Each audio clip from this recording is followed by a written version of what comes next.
ओम गणेशाय नमः। ओम नमः शिवाय। मैं निखिल ज्योतिष आचार्य आप सभी का मेरे चैनल पर पुनः स्वागत करता हूं। आशा करता हूं कि आप सभी स्वस्थ होंगे। महादेव की कृपा आप सभी पर सदैव बनी रहे। ये वीडियो कर्क यानी कि कैंसर के लिए अत्यंत विशेष वीडियो है, क्योंकि वीडियो है 2025 की 25 सकारात्मक भविष्यवाणियों के बारे में। हम धीरे धीरे करके वर्ष 2025 की तरफ बढ़ रहे हैं। जहां 2024 अब अंत की तरफ जा रहा है, वहीं 2025 अपनी दस्तक दे रहा है। हम किसी भी चीज़ की शुरुआत करते हैं तो हम सकारात्मकता के साथ उसकी शुरुआत करना चाहते हैं। इसलिए जब भी हम कुछ भी नया करते हैं तो पहले मंगलाचरण करते हैं, गणपति जी की पूजा करते हैं, क्योंकि ये चीज़ें सकारात्मकता लाती हैं, मंत्र उच्चारण करते हैं। उसी प्रकार से जब हम नए वर्ष की तरफ जा रहे हैं तो ताकि नववर्ष की जो शुरुआत है वो एक सकारात्मकता के साथ हो, इसी विषय में या इसी कारण से या इसी औचित्य से मैंने ये वीडियो बनाई है। वर्ष 2025 की 25 सकारात्मक भविष्यवाणियाँ, ताकि आपको पता चले, आपको ज्ञात हो कि वर्ष 2025 में ग्रहों की स्थिति से क्या सकारात्मक चेंजेस, क्या सकारात्मक प्रभाव, क्या सकारात्मक बदलाव आपके जीवन में पड़ सकते हैं, आ सकते हैं। ऑब्वियसली जब मैं वार्षिक राशिफल बनाऊंगा तो हर बार की तरह अच्छा बुरा क्या क्या हो सकता है पूरा डीप में जाकर जिस प्रकार से मैं हर बार बताता हूँ बताने की कोशिश करूँगा, लेकिन वो अलग टॉपिक है। ये केवल सकारात्मक दृष्टिकोण से सकारात्मक इन्फ्लुएंस के लिए बनाया गया या बनाए जाने वाला राशिफल है, ताकि आपके जीवन में सकारात्मकता की अनुभूति पहले से ही हो जाए, आपको पता हो कि हाँ ये अच्छा हो सकता है। तो एक जो पॉजिटिव माइंडसेट होता है ना, वो कभी कभी नेगेटिव परिस्थितियों को भी बदल देता है। हमारी सोच में बहुत क्षमता होती है चीज़ों को बदलने की। तो ये राशिफल उसी सोच को प्रभावित करने के लिए है, एक सकारात्मकता की अनुभूति के लिए है। और यकीन मानिए 2025 का वर्ष बहुत कुछ बदलने वाला है। इस वर्ष की कुछ हाइलाइट्स ही मैं आपको अगर बताऊं तो ये वर्ष ऐसा होगा जहां पर राहु, शनि, केतु और बृहस्पति, ये चार जो बड़े ग्रह हैं, इनका राशि परिवर्तन होगा, और वो भी बहुत आसपास। एक ही साल में इन चारों का राशि परिवर्तन यूजुअली नहीं होता, बल्कि ऐसा नहीं कि हर साल होता है, 2 साल 3 साल 4 साल के अंतराल के बाद कभी कभी हो जाता है। जैसे 2022 में हुआ था, वहाँ पे भी बहुत आसपास हुआ था, अप्रैल में ही हुआ था सबका। अप्रैल के अंत में शनिदेव का हुआ था और मध्य में राहु, बृहस्पति और केतु का हुआ था। यहाँ पे क्या हो रहा है कि 29 मार्च को शनिदेव का होगा, 14 मई को बृहस्पति का और केतु का और राहु का, इनका होगा 18-19 मई के आसपास। ये तो है ही, मंगल पतित हो जाएंगे साल के शुरुआत में, गुरु मार्गी हो जाएंगे। इस साल की जो सबसे रोचक घटना होगी ग्रहों की, वो होगी देव गुरु बृहस्पति का अतिचारी प्रभाव, यानी कि तेज गति से भागेंगे। देव गुरु बृहस्पति इस वर्ष जब 14 मई को आपके 12वें घर में आएंगे तो केवल 6 महीने रुकेंगे और फिर उच्च के हो जाएंगे और आपके लग्न में आ जाएंगे 18 अक्टूबर से साल के अंत तक। ये इसलिए है क्योंकि देवगुरु बृहस्पति की स्पीड बहुत ज़्यादा है, अतिचारी हो जाएंगे, वो वापस गिर जाएंगे वो मिथुन में दिसंबर में। लेकिन ये अति विशेष है कि एक ग्रह अपनी नॉर्मल अवस्था से बदलकर अतिचारी होकर आपके लग्न में आ जाएगा और उच्च का हो जाएगा, तो उसका भी प्रभाव बहुत रहेगा। तो ये तो मैंने कुछ ही चीज़ें बताई, बहुत कुछ बदलने वाला है 2025 में, और अब हम इन्हीं सब चीज़ों का विश्लेषण करेंगे। मैं पुनः एक बार समझाने का प्रयास करूँगा कि यदि आपकी लग्न राशि कर्क है या आपकी चंद्र राशि कर्क है, दोनों ही इस राशिफल को देख सकते हैं। टेक्निकली पॉसिबल नहीं है कि आप बोलें कि मेरी लग्न राशि कर्क है तो एक अलग राशिफल बना के दीजिए, मेरी चंद्र राशि कर्क है तो अलग से राशिफल बना के दीजिए। आपको जहाँ से सूट होता है वहाँ से देखिए, टेक्निकली अलग अलग राशिफल नहीं बन सकते। मेरा व्यक्तिगत मानना है कि लग्न राशि से देखेंगे तो अच्छा है, नहीं आपको पता लग्न राशि तो चंद्र राशि से देख सकते हैं, अगर जहाँ से आपको सूट करता है तो वहाँ से देख सकते हैं। मेरा मत है कि लग्न राशि देखेंगे तो अच्छा रहेगा। तो शुरू करते हैं, कुछ बहुत विशेष उपाय वीडियो के अंत में अवश्य बताऊंगा। स्टार्ट करते हैं। सबसे पहली भविष्यवाणी मंगल को लेकर है। मंगल आपके 12वें स्थान में गिर जाएंगे, पतित हो जाएंगे। ये होगा 21 जनवरी 2025 को। मंगल वक्री हो गए थे या दिसंबर में हो जाएंगे, और पीछे जाते जाते वो पतित हो जाएंगे, यानी कि पिछली राशि में गिर जाएंगे।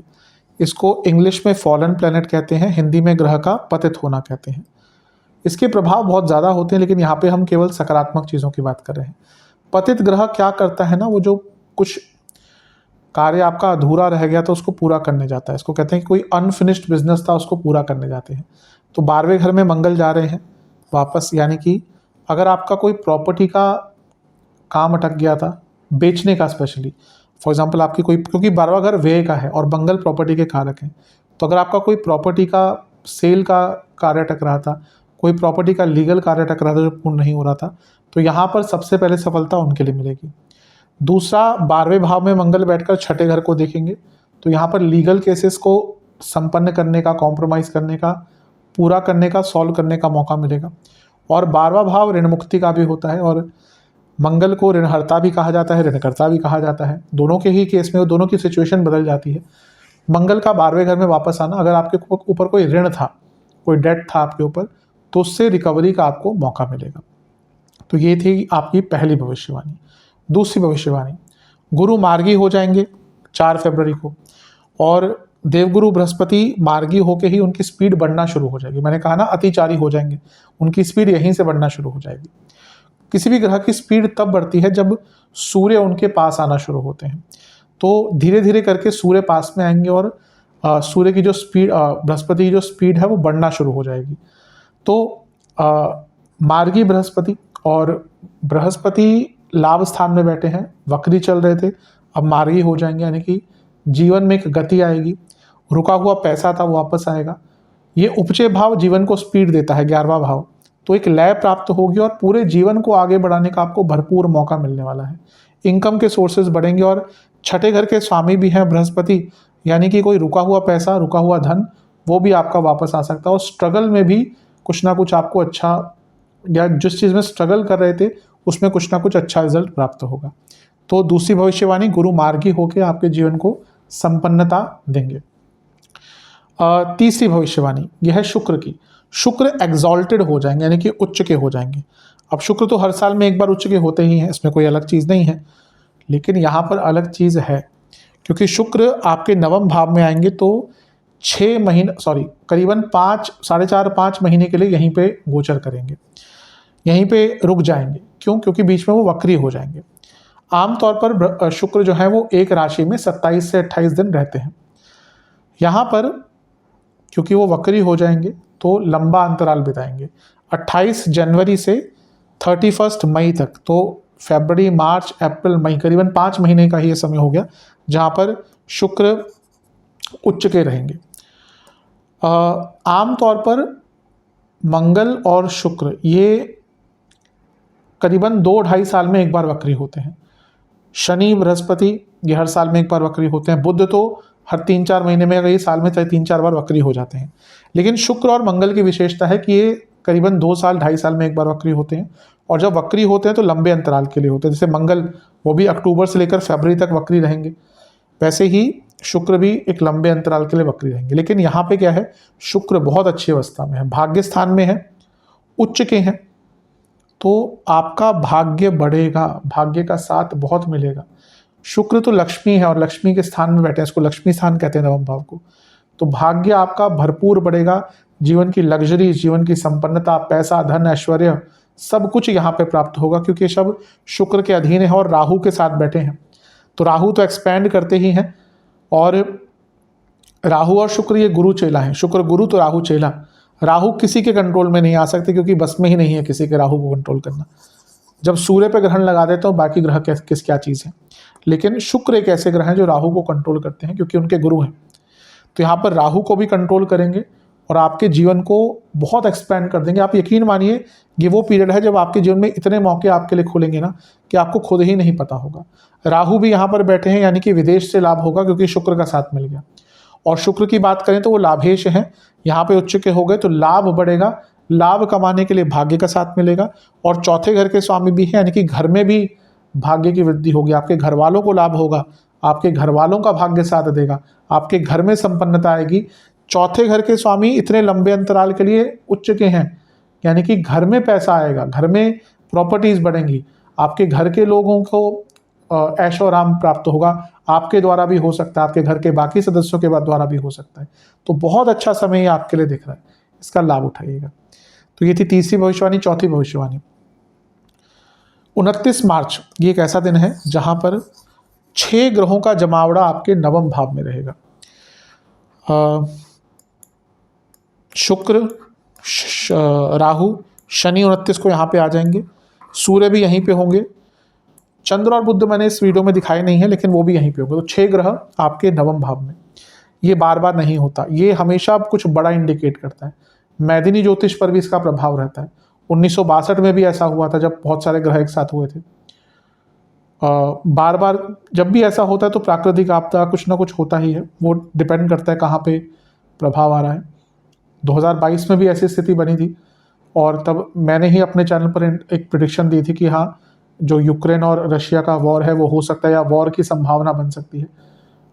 उस टाइम चैनल मेरा नया था, उतने शॉर्ट लोग नहीं देखते, तो जिसको अगर देखना है कि हाँ ज्योतिष किस प्रकार से काम करता है तो मेरी वीडियो शायद मेरे कम्युनिटी पोस्ट पे आपको पुराने कुछ वीडियोस, पुराने कुछ पोस्ट में जाके मिल जाएगी, जिसमें मैंने दिखाया हुआ है कि हाँ एक वॉर की स्थिति यहाँ पे उत्पन्न हो सकती है और उसके बाद सबको पता है वॉर हुई थी। तो यहाँ पर वो मैदिनी ज्योतिष का प्रभाव तो आएगा ही, लेकिन क्योंकि नवम भाव में आपके लिए सारे ग्रह आ रहे हैं, ये वो समय है जब भाग्य करवट लेता है।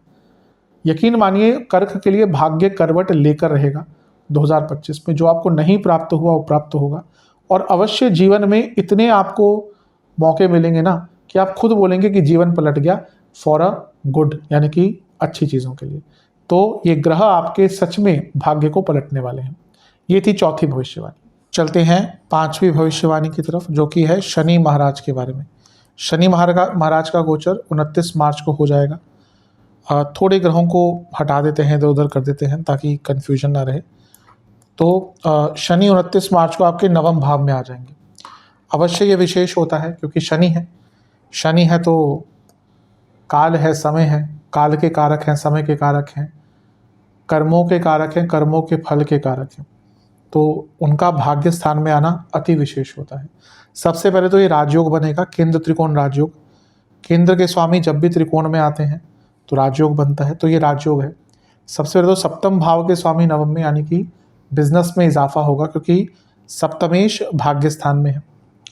और इससे इम्पॉर्टेंट चीज़ ये है कि यहाँ पर जब शनि आएंगे ना तो इसको एक प्रकार का आप कर्म और भाग्य योग कह सकते हैं। क्यों? ये भाग्य स्थान है, ये कर्म के कारक हैं।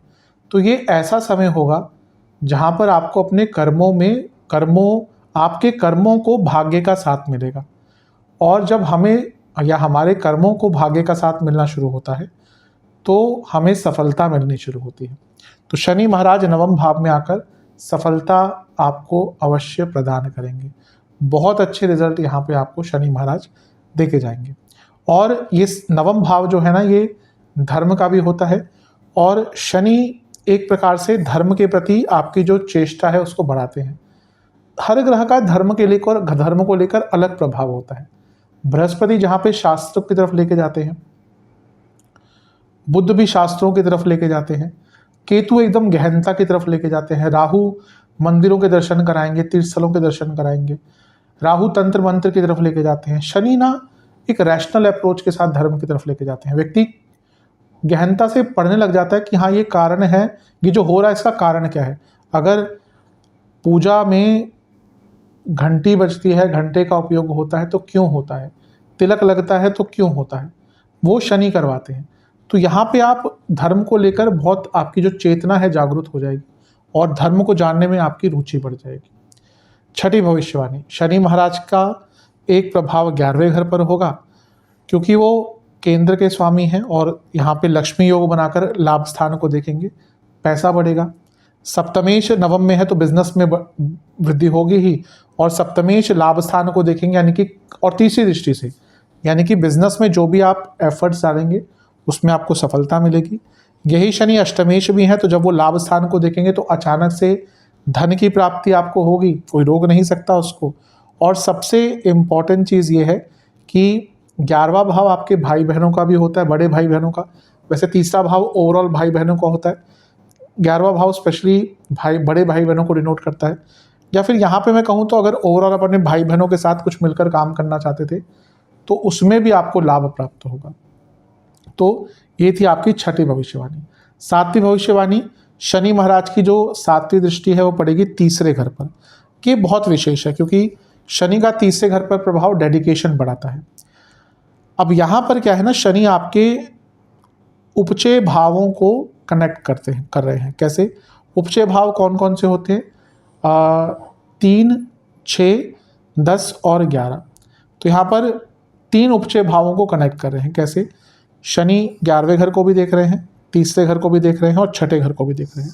ये व्यक्ति की ना जो डेडिकेशन है उसको बढ़ाते हैं और व्यक्ति को मजबूर करते हैं अच्छा काम करने के लिए। और ये जो भाव है ये डिज़ायर्स का है, ये भी डिज़ायर्स का है। तो शनि का प्रभाव भाग्य स्थान से, यानी कि आपकी इच्छाओं की पूर्ति होगी। और उससे इम्पोर्टेंट चीज़ ये है कि इच्छाएं जागृत होंगी और उन इच्छाओं को भी पूर्ण कर पाएंगे। आजकल क्या होता है ना कि प्रवचन लोग देते हैं, इच्छाओं को मार दो, इच्छाएं नहीं रखनी चाहिए, इच्छाएं ये है, इच्छाएं वो है। बहुत कहना आसान होता है, करना बहुत मुश्किल होता है। जो लोग इवन सब कुछ छोड़कर भी बैठते हैं ना, उनके अंदर भी इच्छाओं की बहुत प्रबलता होती है। जब विश्वामित्र जी इतनी तपस्या के बाद नहीं अपनी इच्छाओं पर कंट्रोल कर पाए, तो नॉर्मल व्यक्ति क्या है? हाँ, मैं ये नहीं कहता कि जो प्रवचन देते हैं वो बुरा है, उनका काम है वो, लेकिन इतना आसान नहीं होता इच्छाओं से भागना। ये कलयुग है, कली का युग है, यहाँ पे तो इच्छाएं रहेंगी। तो इच्छाओं को रखना और उनको पूर्ण करना कोई गलत चीज़ नहीं है। तो इच्छाएं रखिए, उनको पूर्ण कीजिए। हाँ, ये एक पता होना चाहिए कि कब इच्छाएं वासनाओं में कन्वर्ट हो जाए, वहाँ तक नहीं जाना, लेकिन इच्छाओं को पूर्ण करने का मौका मिलेगा, नई इच्छाएं उत्पन्न होंगी और अवश्य आपको बहुत इच्छाओं को पूर्ण करने का मौका मिलेगा। अच्छा, तीसरा भाव स्किल्स का होता है और शनि लॉन्ग टर्म चीज़ों के कारक होते हैं। तो यहाँ पे ना आपको कुछ बहुत लॉन्ग टर्म सीखने का भी अवसर प्राप्त होगा, कुछ लॉन्ग टर्म स्किल एक्वायर करने का मौका मिलेगा। तो ये थी आपकी सातवीं भविष्यवाणी। आठवीं भविष्यवाणी, शनि महाराज का एक दृष्टि द्वारा प्रभाव छठे घर पर होगा। अभी मैंने कहा ये उपचय भाव है और ये भी उपचय भाव है, तो जीवन तो आगे बढ़ेगा ही। कॉम्पिटिटिव एग्जाम्स के लिए बहुत अच्छा है, ओवरऑल कंपटीशन के लिए बहुत अच्छा है। छठा भाव अपने आप में बहुत महत्वपूर्ण होता है। मैं कई बार बता चुका हूँ, ये भी एक राजयोग देने वाला स्थान है। लोग पूछते हैं कैसे? कर्म भाव का भाग्य स्थान है, भाग्य स्थान का कर्म भाव है, बहुत विशेषता होती है। तो ये वो भाव है जो सक्सेस देता है, लेकिन स्ट्रगल्स के साथ। फॉर एग्जाम्पल 11वां भाव, ये बहुत पैसा देता है, लेकिन कभी कभी इसमें बहुत मेहनत नहीं करनी पड़ती। भाग्य स्थान, मेहनत ज़्यादा नहीं करनी पड़ती। ये वो भाव है जब मेहनत बहुत करवाएगा, लेकिन जब इस भाव का रिजल्ट मिलता है ना, तो कई गुना मिलता है। तो ये जब छठा भाव आपका एक्टिवेट हो रहा है, तो जो आपने स्ट्रगल करी थी ना, उसके शनि महाराज अच्छे फल आपको देंगे। तो ये थी आपकी आठवीं भविष्यवाणी। चलते हैं 9th यानी कि 9वीं भविष्यवाणी की तरफ। 9वीं भविष्यवाणी है बृहस्पति महाराज को लेकर।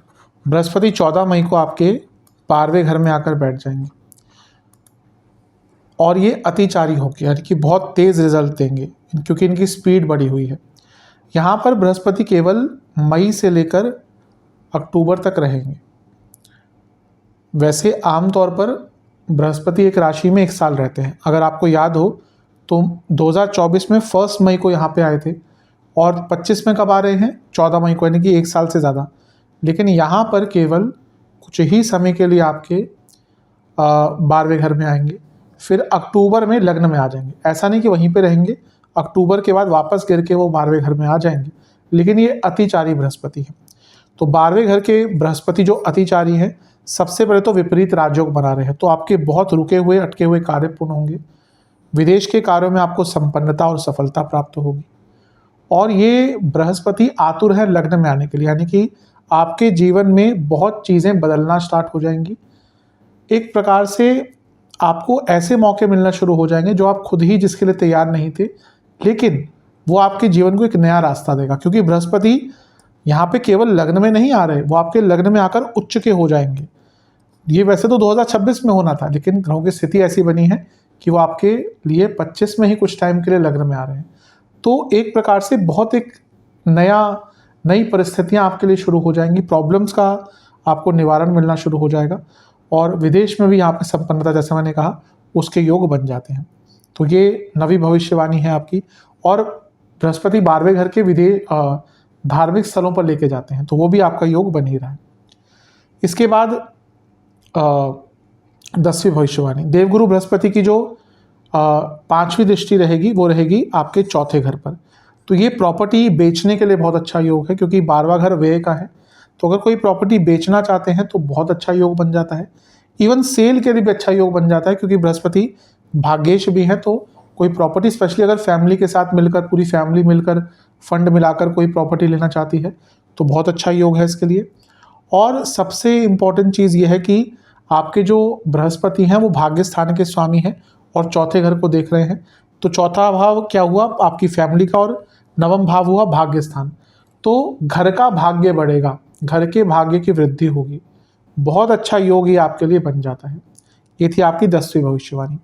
और हाँ, क्योंकि आपके जो बृहस्पति हैं वो छठे घर के स्वामी भी हैं, तो कोई प्रॉपर्टी का लीगल इशू चल रहा था वो भी आपको सॉल्व करने का मौका मिलेगा। अब चलते हैं 11वीं भविष्यवाणी की तरफ। वो है देवगुरु बृहस्पति की 7वीं दृष्टि छठे घर पर। पहली बात तो है जो छठा भाव है आपका, वो खुद देवगुरु बृहस्पति का ही है, यानी कि धनु। तो जब भी कोई ग्रह अपनी राशि को देखता है तो उसको बहुत बलशाली बना देता है। तो आपका जो छठा भाव है बहुत स्ट्रांग है, यानी कि कॉम्पिटिटिव एग्जाम में सफलता, जैसा मैंने कहा था पीछे, स्ट्रगल्स में सफलता, यानी कि जो आप मेहनत कर रहे थे ना, ये मान के चलिए ये जो बृहस्पति हैं, शनि हैं मिलकर, ये उस मेहनत का आपको प्रभाव देंगे, फल देंगे। और स्टूडेंट्स जिनका कोई कॉम्पिटिटिव एग्ज़ाम पड़ता है इस कालखंड में, उनके लिए बहुत अच्छा रहेगा और आप अपने एनिमीज़ पर विजय प्राप्त करेंगे। और यहाँ पर क्योंकि शनि की दृष्टि भी है, जो मैंने अभी थोड़ी देर पहले कहा था, ये जो प्रबलता है ना अपने स्ट्रगल से निकलने की, अपने स्ट्रगल्स के द्वारा विजय प्राप्त करने की, बहुत बढ़ जाएगी। ये अर्थ त्रिकोण भी है, यानी कि कार्य क्षेत्र में भी आप अपनी एनिमीज पर हावी हो जाएंगे। और क्योंकि शनि 8वें घर के स्वामी भी हैं, एक तो प्रत्यक्ष शत्रु होते हैं, कुछ अप्रत्यक्ष शत्रु होते हैं, वो भी 2 प्रकार के। एक जो हमें दिख जाते हैं, अप्रत्यक्ष शत्रु में दिख जाते हैं, मतलब कि फिजिकल फॉर्म में होते हैं, जो आपके पीठ पीछे बात करते हैं लेकिन एग्जिस्ट करते हैं। कुछ अप्रत्यक्ष शत्रु जो होते हैं वो हमारे अंदर होते हैं, हमारा आलस्य, हमारे लालच, वासनाएं, तो उन पर भी कंट्रोल करने का आपको मौका मिलेगा। तो ये थी आपकी 11वीं भविष्यवाणी। 12वीं भविष्यवाणी, गुरु महाराज का जो प्रभाव होगा वो 8वें घर पर भी होगा, क्योंकि उनकी 9वीं दृष्टि 8वें घर पर पड़ेगी। अभी जो बृहस्पति हैं ये विपरीत राजयोग बनाकर बैठे हैं और 8वें घर को देख रहे हैं। और 8वां घर क्या है, वो परिस्थितियों में बदलाव लाता है। तो एक प्रकार से 12वें घर में बृहस्पति है, लग्न में आके देखने आतुर होंगे, और 8वां घर बदलाव लाता है। तो एक प्रकार से ना आपके जीवन का एक नया काल चक्र स्टार्ट होगा, जहाँ पर बहुत कुछ बदल जाएगा। जीवन में नई अपॉर्चुनिटीज तो आएंगी ही, आपको एक प्रकार से एक नई शुरुआत करने का मौका मिलेगा। और सबसे इम्पॉर्टेंट ये है कि पुनः कहूँगा, एंसेस्ट्रल प्रॉपर्टी का लाभ और वसीयत आदि से भी लाभ मिलने के योग बन जाते हैं। और ये मोक्ष त्रिकोण को एक्टिवेट कर रहे हैं, यानी कि साधनाओं का समय है, अपने आपको बलशाली बनाने का समय है साधनाओं के द्वारा, मंत्र साधनाओं के द्वारा। तो बहुत अच्छा प्रभाव है। चलते हैं 13वीं भविष्यवाणी की तरफ। वो है राहु महाराज को लेकर। राहु और केतु का गोचर भी होगा, ये 18 या 19 मई के आसपास होगा। तो राहु आपके 8th हाउस में आ जाएंगे, 9th हाउस से, और केतु साइमल्टेनियसली आपके दूसरे घर में आ जाएंगे। राहु की पहले बात करते हैं। 13वीं भविष्यवाणी, राहु 8वें भाव में, ये मिस्टीरियस भाव है और राहु मिस्टीरियस ग्रह है। सबसे पहले तो आपको आपके जो हिडन सोर्स ऑफ इनकम है अगर है, उसको बढ़ाने का मौका मिलेगा। और ये व्यक्ति को, राहु ना 8वें घर में व्यक्ति के अंदर ऐसी स्किल्स डेवलप करते हैं, या फिर उसको अपनी ही एक हिडन साइड का पता चलता है कि मैं ये भी कर सकता हूँ। वो केवल जो संभावना या फिर कहीं कैपेबिलिटी होती है ना, केवल राहु में होती है, कि व्यक्ति को ये ज्ञात करवाना कि हाँ मैं ये भी कर सकता हूँ, मेरे अंदर ये भी टैलेंट है। तो राहु अष्टम भाव के आपको ये प्रभाव दे सकते हैं, यानी कि आपके हिडन टैलेंट जो है ना, हिडन स्किल्स हैं, उनको उजागर करने का आपको मौका मिलेगा। और अष्टम के राहु ना व्यक्ति को थोड़ा सा सेल्फ सेंटर करते हैं, जो बुरा नहीं होता। कर्क वाले ना थोड़े से पीपल प्लीजर होते हैं, इनको लोगों को खुश करना अच्छा लगता है, और कभी कभी उसके चक्कर में अपने बारे में भूल जाते हैं। ये वो मौका होगा जब आपको थोड़ा सा आपके अंदर सेल्फ अवेयरनेस आएगी कि हाँ मुझे ये चाहिए, मुझे ये अपने लिए करना है। ये भी इम्पोर्टेंट होता है। 14वीं भविष्यवाणी, राहु महाराज की पांचवी दृष्टि आपके 12वें घर पर। अब राहु विदेश के कारक, 12वां घर विदेश का, बृहस्पति विदेश के भाव में बैठे हुए हैं, तो विदेश से संबंधित चीज़ों में तो सफलता मिलके ही रहेगी। करियर हो विदेश में, बिजनेस हो विदेश में। वीज़ा का कार्य अगर आपका अटक रहा था, ये वो टाइम होगा जब आपके वीज़ा के कार्य पूर्ण हो सकता है। रिजेक्ट हो गया था, दोबारा अप्लाई करना था, वो कार्य आपके पूर्ण हो सकते हैं। ऑलरेडी जो लोग विदेश में सेटल्ड हैं, उनको वहाँ पर आगे बढ़ने का मौका मिलेगा, कुछ अच्छा मौका मिल सकता है। और जो लोग रिसेंटली विदेश में गए हैं, नहीं मौका मिल रहा सेटल होने का या आगे बढ़ने का, उनको भी मौका मिल जाएगा। विदेश में रहना कोई ईजी चीज़ नहीं है। यहाँ पे लगता है कि हाँ डॉलर में कमाई हो रही है, पाउंड में कमाई हो रही है। वहाँ पे जो रहता है ना, उन्हीं को पता है कितना स्ट्रगल होता है। भले आपके कितने भी इनकम हो, ईजी नहीं है वहाँ पे। वो आप सोशल लाइफ कह लीजिए, वेदर कंडीशंस कह लीजिए, बहुत बहुत मुश्किल है। और खर्चे भी वहाँ के बहुत ज़्यादा होते हैं। तो बाहर अब कई लोग जाते हैं विदेश में, ठीक है, कोई बहुत टाइम से रह रहा है, फिर भी व्यक्ति सेटल हो जाता है। लेकिन कोई नया जाता है ना, उसको बहुत टाइम लगता है सेटल होने के लिए।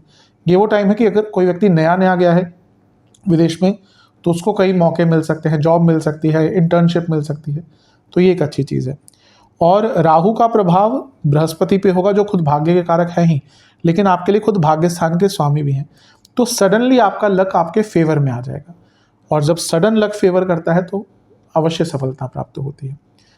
और पुनः कहूँगा, राहु भी तीर्थ स्थलों के दर्शन कराता है। मैं कई बार बता चुका हूँ, राहु गंगा स्नान करवाता है, शास्त्र ये कहते हैं। तो बहुत संभावना है कि इस टाइम पे आप कोई बहुत बड़े तीर्थ स्थल पर आपको जाने का मौका मिलेगा, कि मई से अक्टूबर तक का टाइम है। उसके बाद भी मिल सकता है, लेकिन यहाँ पे मई से अक्टूबर राहु बृहस्पति का त्रिकोण योग रहेगा। 15वीं भविष्यवाणी, राहु की जो एक दृष्टि है वो चौथे घर पर रहेगी। अब ये भी एक प्रकार से, क्योंकि अष्टम से राहु देख रहे हैं, तो एंसेस्ट्रल प्रॉपर्टी, इंश्योरेंस से लाभ, वसीयत आदि से लाभ, ये तो दिखा ही देता है। क्योंकि 12वें घर के बृहस्पति भी देख रहे हैं, तो जो लोग विदेश में परमानेंटली सेटल होना चाहते हैं, आप ग्रीन कार्ड अप्लाई करना चाहते हैं, पीआर अप्लाई करना चाहते हैं, सिटीजनशिप अप्लाई करना चाहते हैं, तो उनके लिए ऑब्वियसली जिनकी एलिजिबिलिटी हो चुकी है, उनके लिए यहाँ पर बहुत अच्छा एक योग बन रहा है कि आपका जो कार्य है वो बहुत आराम से संपन्न हो जाएगा।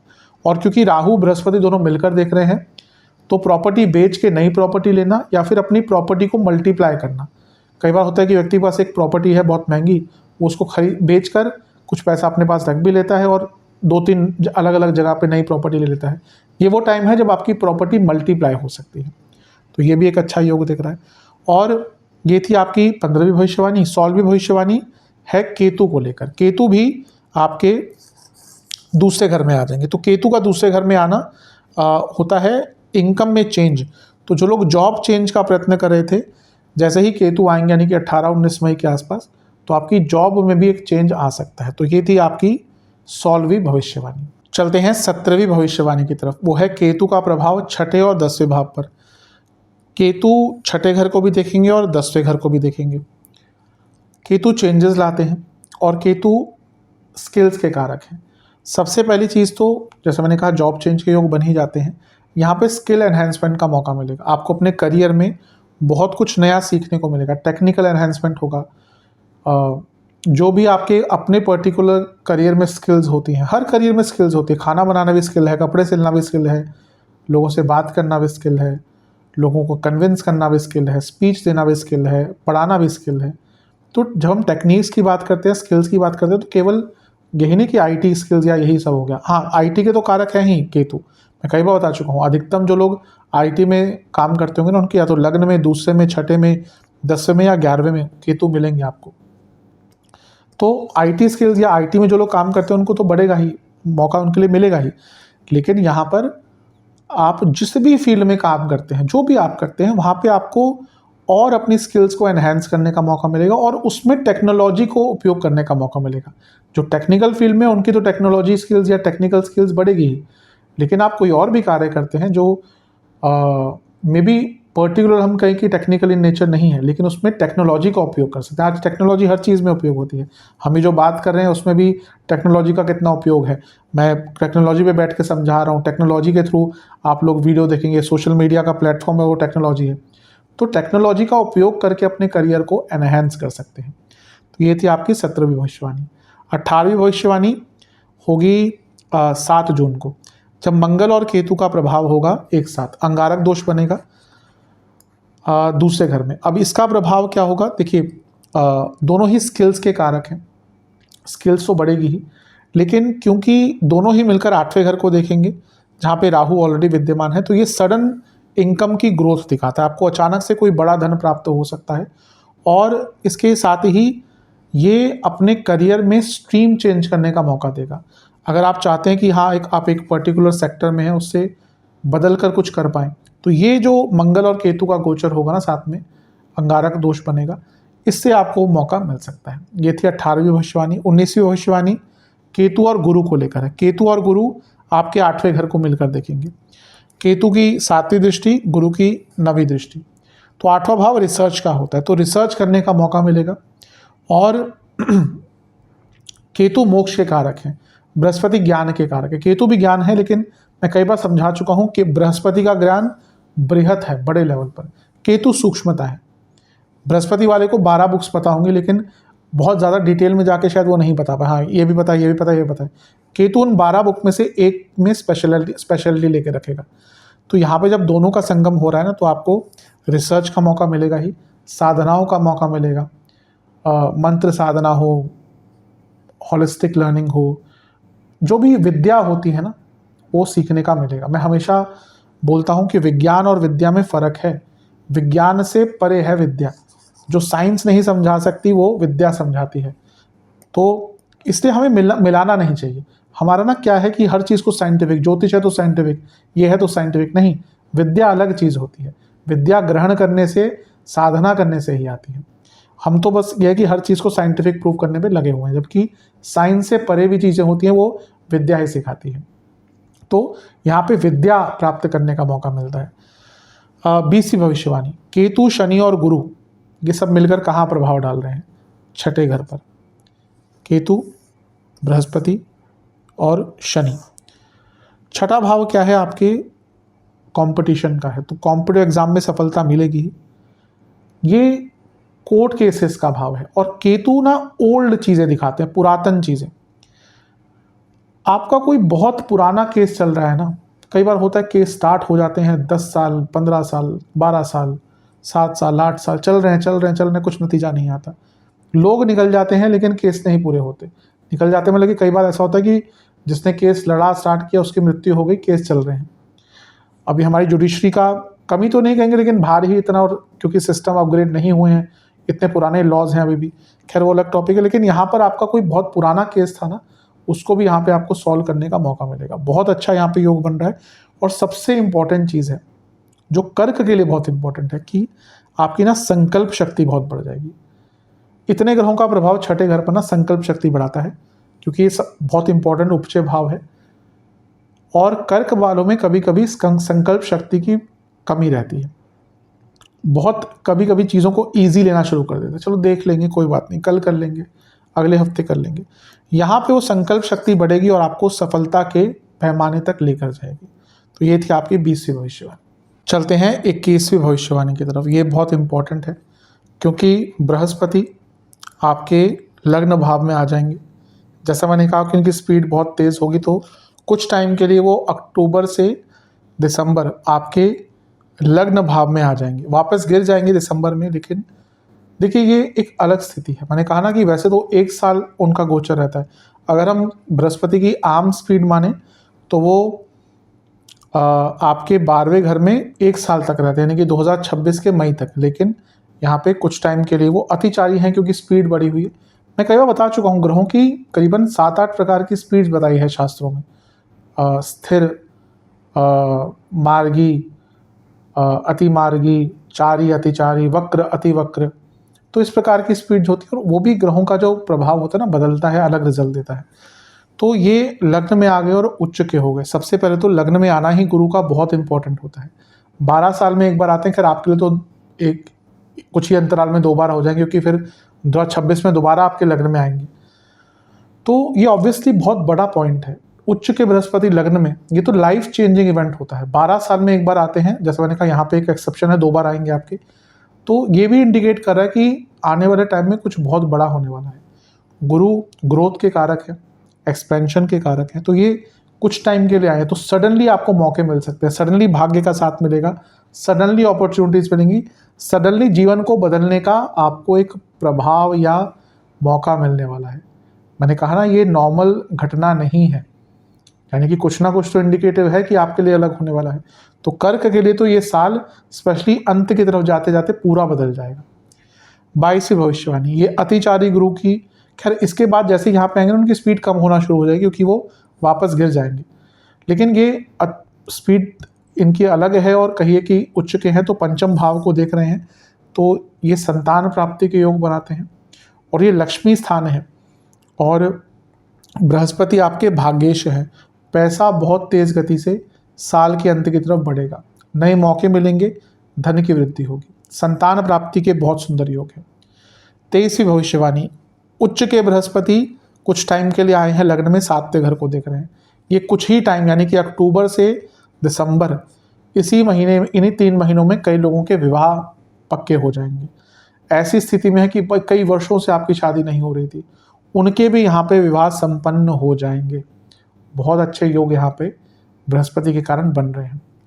और सप्तम भाव ना कहीं जीवन में पूर्णता लाता है, इसीलिए सप्तम भाव पर उच्च के बृहस्पति की दृष्टि जीवन को पूर्णता की तरफ लेके जाएगी। बृहस्पति की 9वीं दृष्टि है नवम भाव पर, उच्च के बृहस्पति, ये भाग्य का स्थान है और ये भाग्य स्थान में जो राशि पड़ती है किसकी है? बृहस्पति की। मैं कई बार बता चुका हूँ कि कोई भी ग्रह जब अपने भाव को या अपनी राशि को देखता है या उसमें होता है तो उस भाव को स्ट्रॉन्ग कर देता है। तो किसको देख रहे हैं? देखिए, उच्च के बृहस्पति, भाग्य के कारण कारक बृहस्पति, लग्न में बैठे बृहस्पति जो दिग्बली भी हैं वो नवम को देखेंगे। भाग्य तो आपका भरपूर साथ देगा। यकीन मानिए, ये वर्ष अगर आपने यूटिलाइज नहीं किया तो इसमें गलती तो केवल आपकी ही होगी, ग्रहों को इसमें फिर जिम्मेदार मत ठहराइएगा। देखिए, ज्योतिष होने के नाते मेरा काम यह है बताना आपको। अब मैं बता रहा हूँ कि हाँ अच्छा टाइम है और आप फिर घर में आपने उतने बैठे रहे, कोई प्रयत्न नहीं किया तो फिर कोई लाभ नहीं होगा। ज्योतिष मार्गदर्शन का एक टूल है, उसके बाद तो कर्म की प्रधानता आती है। तो आप कितना एक्टिव रहते हैं, ग्रहों की ऊर्जा को कैसे समझते हैं, उस पर डिपेंड करता है कि आप कितनी सफलता प्राप्त करते हैं। तो भाग्य की वृद्धि होगी। ये थी आपकी 24वीं भविष्यवाणी। और 25वीं भविष्यवाणी, यहाँ पर शनि भी है, तो भाग्य और कर्म दोनों का साथ मिल गया। और शनि बृहस्पति का डुअल इम्पैक्ट नवम भाव पे, मैं हमेशा कहता हूँ इनका डुअल इम्पैक्ट बहुत रिजल्ट लेके आता है। तो नवम भाव पर जब इनकी दृष्टि, इनका दोनों का प्रभाव होगा तो भाग्य की तो वृद्धि होगी ही, यहाँ पर कर्म के कारक यानी कि सारे कर्मों में सफलता प्राप्त होगी। और सबसे इम्पॉर्टेंट चीज़ ये है कि ये नवम भाव जो है ना, यहाँ पे 7वें घर के स्वामी हैं और 7वां भाव बैलेंस दिखाता है। तो आपके जीवन में एक बैलेंस आना शुरू हो जाएगा। हायर स्टडीज़ करना चाहते हैं, अच्छा टाइम है। रिसर्च, 8वां भाव, रिसर्च बेस्ड स्टडीज़ करना चाहते हैं, अच्छा टाइम है। और सबसे इम्पॉर्टेंट चीज़ है, सबसे तो नहीं, सबके लिए तो नहीं, लेकिन कुछ लोगों के लिए तो सबसे इम्पॉर्टेंट होगी, अगर आप सेकेंड मैरिज करना चाहते हैं, नहीं चली एक बार मैरिज, अब जिस प्रकार के हालात आजकल चल रहे हैं तो कई लोगों की कुछ सालों में सेकंड मैरिज करनी ही पड़ेगी, क्योंकि अगर सर्वे सही है तो शायद आज की डेट में मेट्रोपॉलिटन सिटीज़ में 50% से ज़्यादा डाइवोर्स रेट हो चुका है। तो एक बार हो गया तो फिर व्यक्ति का कभी कभी मन करता है कि एक और साथी ढूंढे, तो या कोई और भी कारण हो सकते हैं, मृत्यु हो गई लाइफ पार्टनर की, कुछ और प्रॉब्लम हो गई। तो अगर सेकेंड लाइफ पार्टनर की तलाश थी तो आपके लिए बृहस्पति एक सेकेंड लाइफ पार्टनर भी यहाँ पे आपको ढूंढ के दे सकते हैं। तो ये 25 भविष्यवाणियाँ हैं, इनको समझकर इनको अपने जीवन में इम्प्लीमेंट करने की कोशिश कीजिएगा और जो इस वीडियो का औचित्य है उसको समझने की कोशिश कीजिएगा। अब उपाय को देख लेते हैं। ये उपाय आपको 3 सोमवार करने हैं। पहला उपाय है कि आपको सर्वप्रथम शिवलिंग का पंचामृत से अभिषेक करना है। पंचामृत में क्या क्या आता है? दूध, दही, घी, शक्कर और शहद, इससे आपको महादेव का अभिषेक करना है। फिर गंगा जल से अभिषेक करके गुलाब के पुष्प की माला अर्पण करनी है और महादेव के सामने बैठकर उनको फलों का भोग लगाना है, कम से कम 4 प्रकार के। और फिर ओम सर्वेश्वराय नमः मंत्र का जाप करना है 108 बार और वहीं पर बैठकर शिव चालीसा का 3 बार पाठ करना है। वृद्धाश्रम में कुछ दान करना है। ये उपाय आपको 3 सोमवार लगातार करने हैं। अगर बीच में छूट जाते हैं तो कंटिन्यू कर लीजिएगा, लेकिन कोशिश कीजिएगा कंटिन्यूटी में उपाय हो जाए। कब से करने हैं? जब भी वीडियो देखें उसके अगले सोमवार से स्टार्ट कर सकते हैं। आशा करता हूँ कि वीडियो आपके काम आएगी। चैनल पे अगर आप नए हैं सब्सक्राइब कर लीजिए, वीडियो को लाइक कर लीजिए। मिलता हूँ अगली वीडियो में, तब तक के लिए ओम नमः शिवाय।